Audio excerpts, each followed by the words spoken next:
ಬೆಳೆಸಿದ್ದವರು.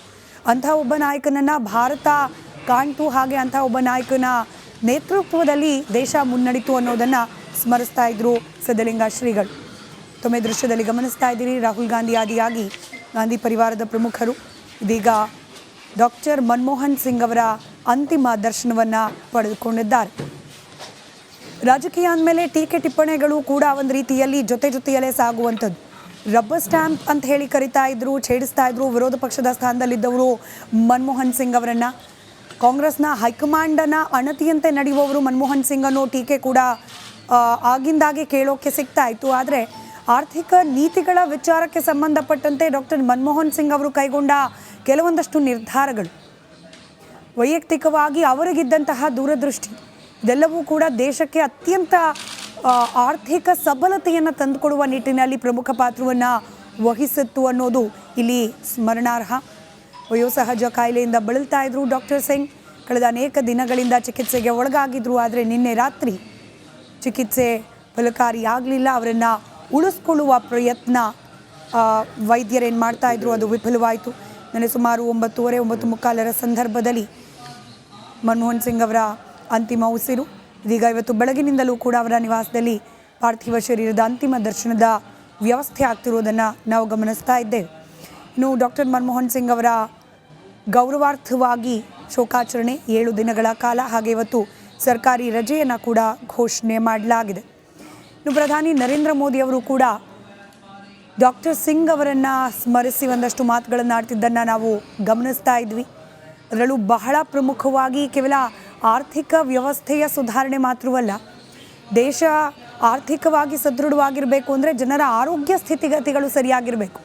ಆರ್ಥಿಕ ನೀತಿಗಳು ಎಷ್ಟೇ ದೂರದೃಷ್ಟಿಯಿಂದ ಇರುವ ನೀತಿಗಳನ್ನು ಜಾರಿಗೆ ತರಬೇಕಾದರೂ ಕೂಡ ಅದನ್ನು ಸಂಪನ್ನಗೊಳಿಸಬೇಕು ಅಂತಂದರೆ ಜನರ ಆರೋಗ್ಯ ಮುಖ್ಯ. ಜನರು ದುಡಿಯೋ ಒಂದು ಪರಿಸ್ಥಿತಿಯಲ್ಲಿರಬೇಕು, ಮನಸ್ಥಿತಿಯಲ್ಲಿರಬೇಕು. ಹೀಗಾಗಿ ಆರೋಗ್ಯ ಸ್ಥಿರವಾಗಿರಬೇಕು ಅನ್ನೋ ಕಾರಣಕ್ಕೆ ಆರೋಗ್ಯ ಕ್ಷೇತ್ರದಲ್ಲೂ ಕೂಡ ಅನೇಕ ಸುಧಾರಣೆಗಳನ್ನು ತಂದವರು. ಹಾಗೆ ನರೇಗಾ ವ್ಯವಸ್ಥೆ ಬಗ್ಗೆ ಕೂಡ ಅನೇಕರು ಮಾತನಾಡ್ತಿದ್ದಾರೆ, ಸ್ಮರಿಸ್ತಿದ್ದಾರೆ. ಅಂಥ ಪ್ರಮುಖ ಯೋಜನೆಗಳು ದೆಹಲಿಯಿಂದ ಹಿಡಿದು ಹಳ್ಳಿವರೆಗೂ ಕೂಡ ತಲುಪುವಂತಹ ಅನೇಕ ಯೋಜನೆಗಳನ್ನು ಅನುಷ್ಠಾನಕ್ಕೆ ತರುವಲ್ಲಿ ಮನಮೋಹನ್ ಸಿಂಗ್ ಅವರ ಪಾತ್ರ ಬಹಳ ಬಹಳ ದೊಡ್ಡದಿದೆ.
ಸಕಲ ಸರ್ಕಾರಿ ಗೌರವಗಳ ಜೊತೆಗೆ ಅಂತಿಮ ನಮನವನ್ನು ಸಮರ್ಪಣೆ ಮಾಡ್ತಾ ಇರೋದನ್ನು ನಾವು ದೃಶ್ಯದಲ್ಲಿ ಗಮನಿಸ್ತಾ ಇದ್ದೀವಿ.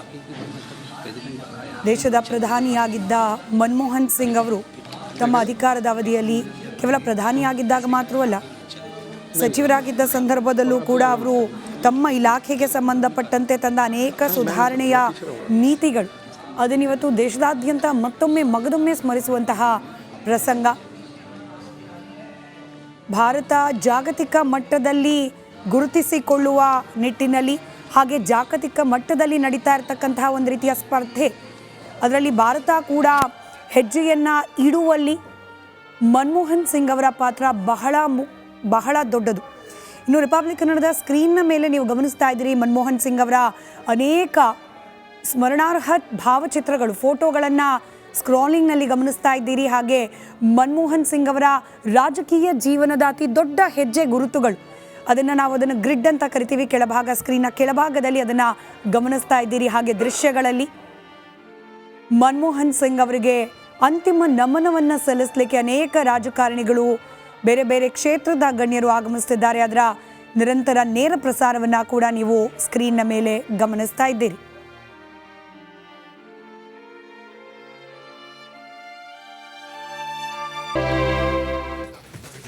ವಯೋಸಹಜ ಆರೋಗ್ಯ ಸಮಸ್ಯೆ ಚಿಕಿತ್ಸೆ ನಿರಂತರವಾಗಿ ಕೊಡುವ ಪ್ರಯತ್ನ ಆಗ್ತಿದ್ರು ಕೂಡ ವಿಫಲವಾಯಿತು. ಕೊನೆಯಸರು ಹೇಳಿದ್ರು, ನಿನ್ನೆ ದೇಶ ಕಂಡ ಅಪ್ರತಿಮ ಆರ್ಥಿಕ ಚತುರ, ಆರ್ಥಿಕ ತಜ್ಞ ಡಾಕ್ಟರ್ ಮನಮೋಹನ್ ಸಿಂಗ್, ಮಾಜಿ ಪ್ರಧಾನಿಗಳು ರಾಹುಲ್ ಗಾಂಧಿ ಹಾಗೆ ಸೋನಿಯಾ ಗಾಂಧಿ ಅವರು ಅಂತಿಮ ನಮನವನ್ನು ಸಲ್ಲಿಸಿದ ದೃಶ್ಯಗಳನ್ನು ಸದ್ಯಕ್ಕೆ ರಿಪಬ್ಲಿಕ್ ಕನ್ನಡದ ಸ್ಕ್ರೀನ್ನಲ್ಲಿ ಗಮನಿಸ್ತಾ ಇದ್ದೀರಿ.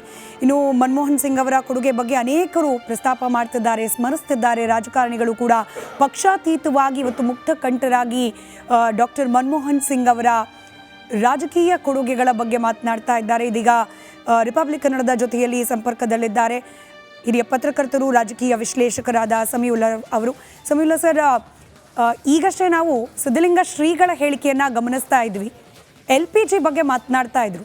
ಅಂದರೆ ಸಮಾಜವಾದಿ ಹಾಗೆ ಕಲ್ಯಾಣ ಯೋಜನೆಗಳನ್ನೇ ಹೆಚ್ಚಾಗಿ ಬಳಕೆ ಮಾಡ್ಕೊಳ್ತಾ ಇದ್ದ ಕಾಂಗ್ರೆಸ್ ಪಕ್ಷದ ಒಳಗೂ ಕೂಡ ಲಿಬರಲೈಸೇಷನ್, ಗ್ಲೋಬಲೈಸೇಷನ್, ಪ್ರೈವೇಟೈಸೇಷನ್ ಅಂತಹ ಚಿಂತನೆಗಳನ್ನು ಹೊರಗೆ ತಂದವರು, ದೇಶದಲ್ಲಿ ಅದನ್ನು ಅನುಷ್ಠಾನಕ್ಕೆ ತಂದವರು ಮನಮೋಹನ್ ಸಿಂಗ್ ಅವರು ಅಂತ ಹೇಳಿ. It was not a easy decision ದೋ, ಪಕ್ಷವಾಗಿಯೂ ಕೂಡ, ಪಕ್ಷದ ಒಬ್ಬ ನಿಷ್ಠನಾಗಿಯೂ ಕೂಡ. ಎಕ್ಸಾಕ್ಟ್ಲಿ. ಇಲ್ಲಿ ಮನಮೋಹನ್ ಸಿಂಗ್ ಅವರ ಈ ಆಲೋಚನೆ ಇದೆಯಲ್ಲ, ಆ ಆಲೋಚನೆ ಶುರುವಾಗಿದ್ದೆ ನೆಹರು ಅವರ ಸಮ್ಮಿಶ್ರ ಆರ್ಥಿಕ ನೀತಿ ಇದೆಯಲ್ಲ, ಅದರ ಯುಗ ಮುಗೀತು ಅನ್ನುವ ಒಂದು ಕಾನ್ಸೆಪ್ಟಿನ ಜೊತೆ ಅವರು ಪ್ರೈಮ್ ಮಿನಿಸ್ಟರ್ ಆಗ್ತಾ ಇದ್ದ ಹಾಗೇನೆ ಅವರು ಕೈಗೊಂಡಂತಹ ತೀರ್ಮಾನ, ನೆಹರು ಅವರ ಆರ್ಥಿಕ ನೀತಿಯ ಯುಗದಿಂದ ಈಗ ಇನ್ನು ಮುಂದೆ ಇನ್ನು ಕೈಗಾರೀಕರಣ ಆಗ್ಲಿ ಅಥವಾ ಸುಧಾರಣೆ ಆಗ್ಲಿ ಇನ್ನು ಸಾಧ್ಯ ಇಲ್ಲ ಅನ್ನುವಂತಹ ತೀರ್ಮಾನಕ್ಕೆ ಅವರು ಬರ್ತಿದ್ದ ಹಾಗೇನೆ ಅವರ ಲಿಬರಲೈಸೇಷನ್ ಅನ್ನ ಭಾರತವನ್ನ ಒಂದು ಜಾಗತಿಕ ಮಟ್ಟಕ್ಕೆ ಎತ್ತಿಡಿ. ಮೂರು ಮುಖ್ಯವಾದಂತಹ ಸಂಗತಿಗಳು. ಒಂದು, ಭಾರತದ ಇಡೀ ಆರ್ಥಿಕ ನೀತಿಯನ್ನೇ ಜಗತ್ತು ನೋಡುವಂತಹ ಒಂದು ಬೆರಗನ್ನ ಸೃಷ್ಟಿಸುವ ರೀತಿಯಲ್ಲಿ ಸುಧಾರಣೆಯನ್ನ ಮಾಡಿದ್ದು ನಂಬರ್ 1. ನಂಬರ್ 2, ಅವರು ನ್ಯೂಕ್ಲಿಯರ್ ಟ್ರೀಟಿಗೆ ಸಹಿ ಹಾಕಿದಾಗ ಹೇಗೆ ಕೋಲಾಹಲ ಎತ್ತು ಅಂತಂದ್ರೆ ಅವ್ರ ಪಾರ್ಟಿಯಿಂದ ಸಪೋರ್ಟ್ ಸಿಗ್ಲಿಲ್ಲ. ರಾಹುಲ್ ಗಾಂಧಿ ಅವರು ಆ ಟ್ರೀಟಿಯನ್ನ ಹರಿದು ಬಿಸಾಕಿ ಒಬ್ಬ ಪ್ರೈಮ್ ಮಿನಿಸ್ಟರ್ ಆಗ ಅವಮಾನ ಮಾಡಿ ದೊಡ್ಡ ಕೋಲಾಹಲಕ್ಕೆ ಕಾರಣ ಆಗಿತ್ತು. ಸರ್ಕಾರ ಬಿದ್ದೋಗುತ್ತೆ ಅನ್ನೋ ಆತಂಕ ಇತ್ತು. ಕಮ್ಯುನಿಸ್ಟ್ ಪಕ್ಷಗಳ ನೆರವಿನಿಂದ ನಡೀತಿದ್ದಂತಹ ಸರ್ಕಾರ ಬಿದ್ದೋಗುತ್ತೆ ಎನ್ನುವಂತಹ ಪರಿಸ್ಥಿತಿ ಬಂದಂತ ಸಂದರ್ಭದಲ್ಲಿ ಬಿದ್ರೂ ಚಿಂತೆ ಇಲ್ಲ, ಅವ್ರು ಯಾವತ್ತೂ ಹೇಳಲಿಲ್ಲ ಬಿದ್ರೂ ಚಿಂತೆ ಇಲ್ಲ ಅಂತ. ಆದ್ರೆ ಒಬ್ಬ ಫರ್ಮ್ ಆದಂತಹ ನಾಯಕ ಹೇಗೆ ಆಕ್ಟ್ ಮಾಡ್ತಾನೆ ಅನ್ನೋದಕ್ಕೆ ನೋಡೋದಕ್ಕೆ ಸಾಫ್ಟ್ ಆಗಿದ್ರು, ಒಂದು ನಿಧಾನವಾಗಿ ಮಾತಾಡ್ತಿದ್ರು, ತುಂಬಾ ಸ್ವೀಟ್ ಆಗಿ ಮಾತಾಡ್ತಿದ್ರು, ಮತ್ತು ಶಬ್ದಗಳನ್ನ ಅಗತ್ಯಕ್ಕಿಂತ ಹೆಚ್ಚು ಬಳಸ್ತಲೇ ಇರ್ತಿರ್ಲಿಲ್ಲ. ಅಂತಹ ಪ್ರೈಮ್ ಮಿನಿಸ್ಟ್ರು ಸರ್ಕಾರ ಹೋದ್ರೂ ಚಿಂತೆ ಇಲ್ಲ, ನಾನು ರಿಫಾರ್ಮ್ ಅನ್ನ ಮಾಡ್ತೀನಿ ಅಂತ ನಿಂತು. ಎಷ್ಟು ಅಂತಂದ್ರೆ ಕಡೆಗೆ ಸಮಾಜವಾದಿ